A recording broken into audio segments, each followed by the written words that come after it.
ScreenFiles.com in review. Anthologies are tricky things to review because in most instances they're not written by a single person nor directed by a single director. And if that weren't problematic enough, each one tends to have a different subject matter. They'll be linked thematically, but on the whole, everyone is individual. Each is a little movie in its own way.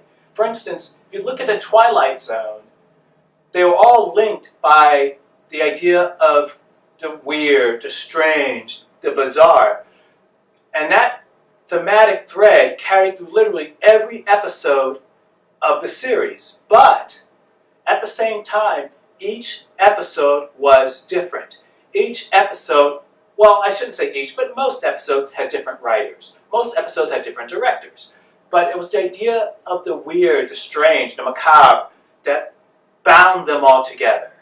So, to review Love, Death, and Robots in one review, I don't think does it justice. Because like the Twilight Zone, Outer Limits, and other anthology series, each one is different.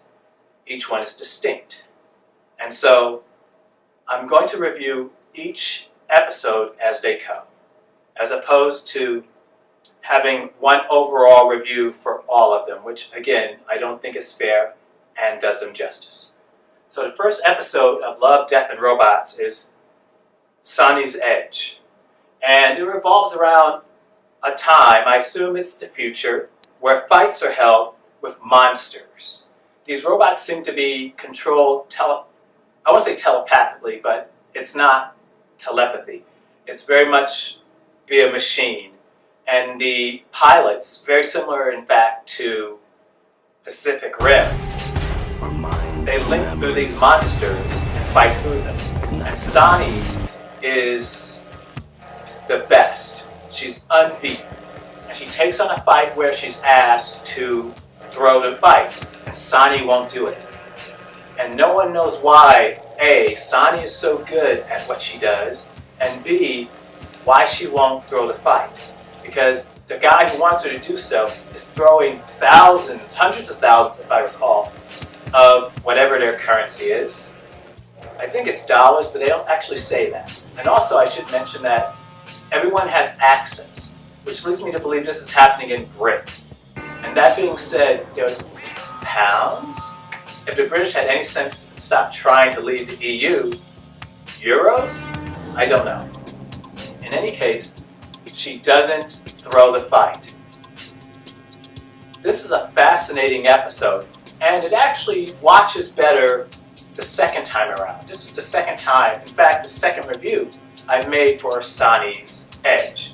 The first one I didn't publish because I wanted to watch it again. And watching it again, it's actually really clever. It tells you where it's going, but obviously if it hasn't happened yet, you don't know. But watching it in hindsight, every move is broadcast ahead of time. And it's really interesting how it's set up. It's a pretty good episode. It's violent, but interestingly so. If I had any problems with the episode, it's not the story, which as I said, it's pretty good. It's the media. I assume all episodes of Love, Death, and Robots will be in CGI, because certainly Sonnie's Edge is.